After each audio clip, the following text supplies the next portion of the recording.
Hello, today we're going to be talking about the modern understandings of heredity. Some of the goals and objectives we're going to be reaching today, we're going to be able to understand what a pedigree is. We're going to be able to compare autosomal and sex-linked inheritance. We're going to be able to explain what is non-disjunction. And we're going to talk about other types of abnormalities such as inversion of a chromosome, translocation, and deletion of chromosome parts. We also are going to touch a little tiny bit on fetal testing and what its purposes are. So first things first, let's go ahead and introduce what human chromosomes and what are the importance of them. What can we use them for?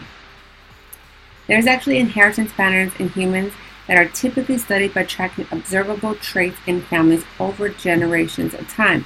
So in this picture right here, we see a pedigree, and the actual green colored ones right here are going to be an identifying a specific trait that this individual is looking for example.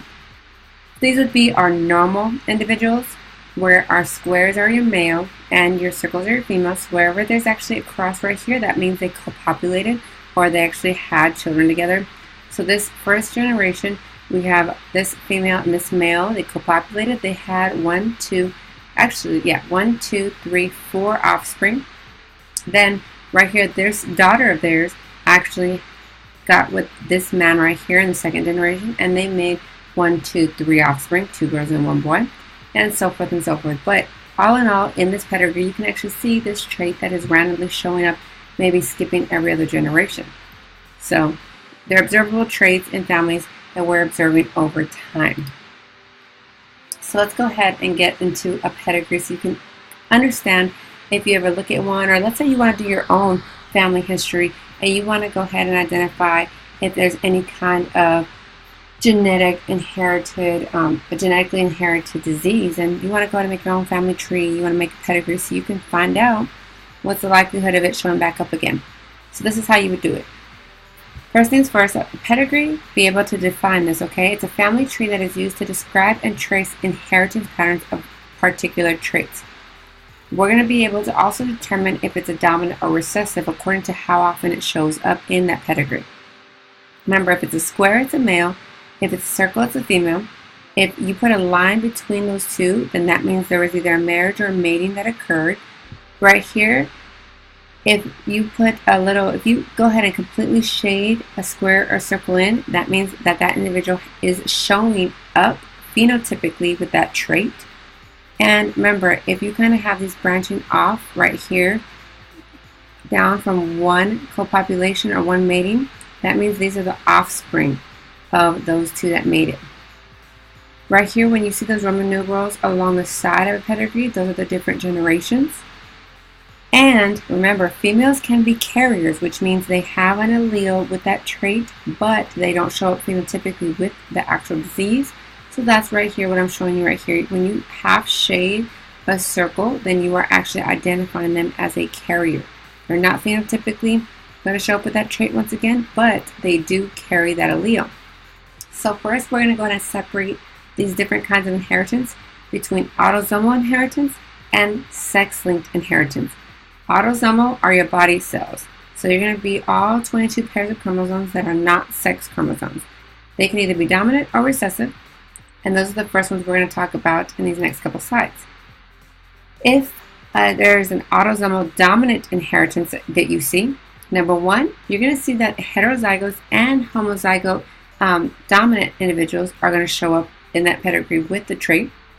There's going to be an equal number of males and females with the trait, and all affected will have at least one parent with the trait. So let's go ahead and look at this one right here. This male son right here from these two, this female and this male, they actually had a little girl and a little boy. Right here, though, this male who showed up with the trait, he does have at least one parent with that particular trait as well. And it always usually appears in every generation mostly. So right here, it's 1 generation, 2 generations, 3 generations is skipped, but if we actually made a much larger pedigree, I'm pretty sure it would more than likely show up very frequently. These are some abnormalities that can occur as a result of autosomal dominant inheritance. Remember, this is a dominant inheritance on non-sex chromosomes. So one of them is a form of dwarfism, achondroplasia. That is a form of dwarfism, which we have a picture of right here of two individuals. Right here, we actually have a defect of the eyes. What that is actually an absence of an iris. That is why you see this very, very dark pigmented iris right here. Then next, another example would be Huntington's disease. That is a degenerative disease that attacks a person's nervous system. And the last one I want to introduce to you guys today is progeria. That is kind of like, if you've seen the movie Benjamin Button, it's kind of like that. It's basically a very, very drastic premature aging that causes an individual to have loss of hair, loss of body fat. They look like they have aged skin, and due to that, they actually usually only live up until 2 years old. So it's pretty sad, but it is an actual autosomal dominant inheritance for you all to know. Let's look at a recessive autosomal inheritance trait. So what are some key things we're going to see when we're looking at an autosomal recessive inheritance trait in a pedigree? Number one is the parents do not have to be affected if an individual is affected. So what this is right here, here's our affected individual, is actually an affected male. Look at these two parents. They're actually carriers. They're actually carrying the allele, but they do not show those traits or symptoms of that allele. They are just carrying that specific allele. That's why it's only half shaded in each of these. But they were able to pass that on to this son of theirs. And they had 1, 2, 3, 4 kids right here. And if you notice, it does skip generations because it was not in this generation. It was showing up one time in this generation, and then once again it skipped again this generation, because these are all carriers. They do not actually have that specific phenotypic abnormality. So some examples are cystic fibrosis, which is when somebody actually has difficulty breathing, and it can actually lead to lung infections. That's a picture right here. There is PKU, which leads to mental impairment. There is also Tay-Sachs disease, which we have a picture of an individual right here, and the next slide also has an individual showing Tay-Sachs disease and what kind of disorder it is. It's actually a very rare inherited disorder that progressively destroys nerve cells, or specifically the neurons in the brain and the spinal cord. So the most common form of Tay-Sachs disease becomes apparent usually in infancy. So let's go ahead and go to the next slide and look at an example of somebody with Tay-Sachs.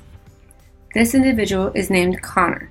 He was 7 months old when he was first diagnosed with Tay-Sachs disease, and he unfortunately died before his 2nd birthday. Okay, pretty sad, very, very rare disease, but it does occur. And what's happening with autosomal recessive inheritance is we have a carrier mother, so she's big A little a. We have a carrier father, big A little a. Remember, these are on the autosomal recessive autosomal recessive chromosomes. So carrier mother, here's her gametes right here. Here's the gametes of the carrier father. And now we're going to see and actually go through the Punnett square, which you all are very familiar with doing now. So we end up with the 4 offspring options that they could come up with. They actually can have a homozygous dominant normal individual. They can have 2 heterozygotes that once again appear normal, or they can actually have this homozygous recessive individual that is showing up with the disorder and is affected by it. So we just got done talking about the autosomal inheritance on the non-sex chromosome. So now we're going to talk about sex-linked inheritance, but specifically I want to focus on the X chromosome. So it can be considered or called an X-linked recessive inheritance. And what you're going to see in a pedigree of some common items is, number 1, you're going to see more males than females affected. Number 2, you'll also see females are usually carriers. So let's go ahead and look at this pedigree. Right here, first of all, here's our male and no females affected. But also look at all our females. Here's 1 female carrier, 1 female carrier, 1 female carrier, another female carrier. Tons of female carriers. So if this is the case, women carriers usually have a 50-50 chance of having a son with an inherited disease when it comes to X-linked recessive inheritance. Some examples of X-linked recessive inherited abnormalities would be red-green color blindness, which is basically the inability to distinguish certain colors caused by an altered photoreceptor in the person's eyes. You can also have muscular dystrophy, which is a degenerative nature of the muscles caused by the lack of a structural protein called dystrophin. And there's also hemophilia A. It's basically bleeding caused by lack of blood clotting proteins. So if any of you all know anybody that's colorblind, you want to go ahead and check this out. This is pretty cool because I actually had a couple students in my class that are colorblind, and I asked them to tell us what they saw in these in particular pictures. And these in particular pictures right here, whether you're comparing these plants right here with these right here, the actual student that I'm referring to, he could not see the difference between these two pictures. He said they looked identical, they looked exactly the same. I mean, and he was trying to squint, he was trying his best to actually view whatever these colors were that everybody else was actually viewing. Like, we could see all this nice, very, very vibrant red color. He could not see that. Also, there's different forms of color blindness. So here's an example right here. If you're colorblind and you look at this photo right here, if you see a number 7 in the circle instead of a 29, this is a different form of color blindness versus this one right here. You would actually see a 3 instead of an 8 in this circle. Pretty cool. So you can actually test yourself, make sure you are or not colorblind. And if you didn't know, maybe this might give you an indication as why you see things differently than everybody else. Now, when it comes to different mutations, they can usually refer to a small scale change in a DNA, which includes one or a few nucleotides. But if you have a much larger change in a chromosome, that's usually due to exposure of chemicals or some sort of radiation, or it can also be a faulty crossing over during prophase 1 of meiosis. So when we talk about the much larger changes of chromosome structures, we're going to be talking about transpositions. We're going to be also talking about large-scale deletions, maybe some duplications that occur in the chromosome, and some parts of the chromosome may be inverted, and they might be translocated. So let's go ahead and look at some examples of those in the next slide. Right here are what can happen on a chromosome that causes a shift in the information that's going to be given off by these genes. So right here in the first example, we have a chromosome where what's called a deletion. What happens is on this chromosome, a portion or a gene gets deleted. So it used to be A, B, C, D, E on this portion of the chromosome. Since D was deleted, it now reads A, B, C, E. If it's a duplication on a chromosome, just like you can imagine, a portion of the gene or chromosome duplicates. So right here we have gene B and C duplicate. So on the actual chromosome that's red, it actually has this extra inserted portion. An inversion is when there's actually, basically they flip around on each other. It actually flips, and so instead of reading it in the correct order, which is A, B, C, D, E, since it flipped, it now reads A, D, C, B. And last one we're going to be comfortable with explaining is a translocation. What this does, it actually moves a segment from one chromosome to another. Very, very simple, but let's go ahead and look at it. Here's one chromosome. Let's say this is chromosome 1, and let's say this is chromosome 3. So this AB portion of this chromosome will actually basically flip with a completely other chromosome's portions. So this MNO. So now instead of ABCDE, we have MNOCDE. And also right here, this other chromosome is actually different and has completely changed as well. If we have 3 or more complete sets of chromosomes, it's actually known to be polyploidy. This actually occurs in insects, some fish, and a lot of flowering plants actually. Aneuploidy is basically referring to an individual's cell when it has too many or too few copies of a chromosome. So normally we actually have 2 copies for all of our 23 pairs of chromosomes. We have 2 copies of chromosome 1, 2 copies of chromosome 2, 2 copies of chromosome 3. And if you need to understand what I'm talking about, you can always just Google or look up a karyotype of a normal human genome, and you'll actually see all 23 pairs and how there's a copy of each chromosome. But like I said, if an individual actually is experiencing aneuploidy, that means they have an extra chromosome or 2 little chromosomes. So not the normal 2 chromosomes if you're talking about a human. Non-disjunction is when homologous chromosomes or sister chromatids fail to separate during meiosis. What that does is, and there's 2 times it can happen, what that does is basically it results in an abnormal number of chromosomes. So this is where we're going to get an aneuploidy example. If it's a monosomy, that means one copy of a particular chromosome is there, but the other one is missing. So right here, if we look right here in the result, we actually, instead of having 2 in each of the daughter cells, we only have 1, so it's missing. So this is an example of a monosomy. If it has an extra chromosome, so 3 copies instead of 2, it is known as trisomy. Right here we have 1, 2, 3 chromosomes in each of these daughter cells. So examples of trisomy right there. And like I said, non-disjunction can occur in meiosis 1 or also in meiosis 2. So in meiosis 1, what happened is these homologous chromosome pairs did not separate like they should have.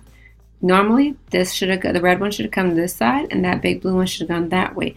But instead, they both went to one side. That resulted in 2 of the gametes being trisomy and 2 of the other gametes experiencing monosomy. If meiosis actually is occurring normally during meiosis 1, but during meiosis 2 there's non-disjunction, that means the sister chromatids on one of them did not separate correctly. So normally what should happen, this is a normal one right here, where sister chromatid goes to one pole, the other sister chromatid goes to the other poles, and this is correct. We actually have 2 chromosomes in each of the daughter cells. But up here, let's say non-disjunction occurred, so the sister chromatids did not separate, so they both went to one pole instead. Well, that results right here in an extra chromosome for us and also a reduction of a chromosome. So trisomy, monosomy, normal. What does that do? How can that affect us, or why would we even, care about it? Well, non-disjunction can actually lead to multiple different kinds of disorders. For example, Down syndrome. Somebody with Down syndrome actually has a different physical appearance than what we would consider normal. It is considered abnormal. They also have mental impairment and have learning disabilities. They also have heart defects, and this can be actually detected with prenatal diagnosis testing. Down syndrome is actually correlated with maternal age, so that's why they actually want to do prenatal diagnosis testing when a woman is usually having a child over the age of 40, because the chances of Down syndrome greatly increases at that point. So let's look at a karyotype of somebody with Down syndrome. Somebody with Down syndrome, normally I should say, we have 2 chromosome pairs for each particular chromosome type. So chromosome 1, here's 1 chromosome, 2 chromosomes. Chromosome 2 has 1, 2 chromosomes, and so forth. But remember, Down syndrome is also known as trisomy 21 syndrome. What that means, trisomy. Trisomy means that there's 3 chromosomes, and 21 is the chromosome pair that we see or can identify on a karyotype. So here's our 21st pair right here. And so here's the 3rd extra chromosome right there. So that's why a normal one would have 46 chromosomes and be X and Y, sex chromosome, it's a male. But a male with Down syndrome would actually read as having 47 chromosomes, an X and Y still, but you would put a plus 21 because then we know which chromosome is actually indicative of that trisomy effect. Remember, Down syndrome is actually correlated with maternal age. So in this chart right here, as you can see, right here is the risk of having Down syndrome in a live birth and the rate that goes up. And over here, we're looking at a mother's age. So at 20 years old is a very, very small chance of having a child with Down syndrome, and also 25. At age of 30, it actually does increase right here. But if you look at the drastic increase, if a woman has a child at the age of 40 and on, the chances of having a child born with Down syndrome greatly, greatly increase. That's why that prenatal diagnosis testing is very important to do. Some aneuploidy of sex chromosomes is what we're going to be looking at next. Aneuploidy, remember, is when there's actually a change, so too few or too many sex chromosomes of an individual. In this case right here, the Turner syndrome, we actually have a monosomy X, meaning there's only one X. when there should actually be two. So there's an absence of an X. So how does that affect an individual and what they look like, or how they actually function compared to a normal human being? So somebody with Turner syndrome is actually very short-statured. It's still female. She's still considered female, but she's short-statured. Her ovaries are going to be undeveloped, and so she's going to be pretty much sterile her whole life. She cannot have children, and she's going to have heart defects. Remember, this is also known as monosomy X, and this usually occurs in 1 in every 2,500 births. They also are known to have a webbed neck, which is this kind of shortened, very wide neck area. Male sex chromosome abnormalities would include Klinefelter syndrome. Here's your extra sex chromosomes. So we have 2 X's and 1 Y. That is not normal compared to our double X and our XY, normal male and normal female. This is actually a male that comes up and shows with female characteristics. They do have normal intelligence, but very small, firm testicles. They have a low testosterone level. And because they have a low testosterone level, that leads to them being infertile. Also, because they have that extra X chromosome, they do develop breasts. They never develop like more of the masculine features such as facial hair or chest hair.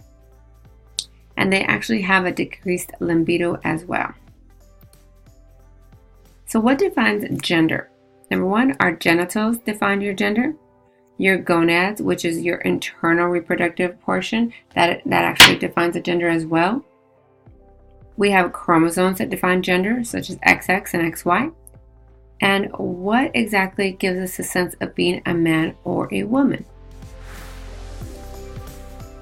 So androgen insensitivity, what this is if somebody has a resistance to androgens, then the hormones responsible for making sexual development are absent. That actually leads to female attributes being seen. This happens in every 2 in every 100,000 individuals. So these actually are males right here, but they actually are resistant to androgen. They do not get that testosterone boost or the other hormones that are responsible for male sexual development. So they also never develop testes and so forth.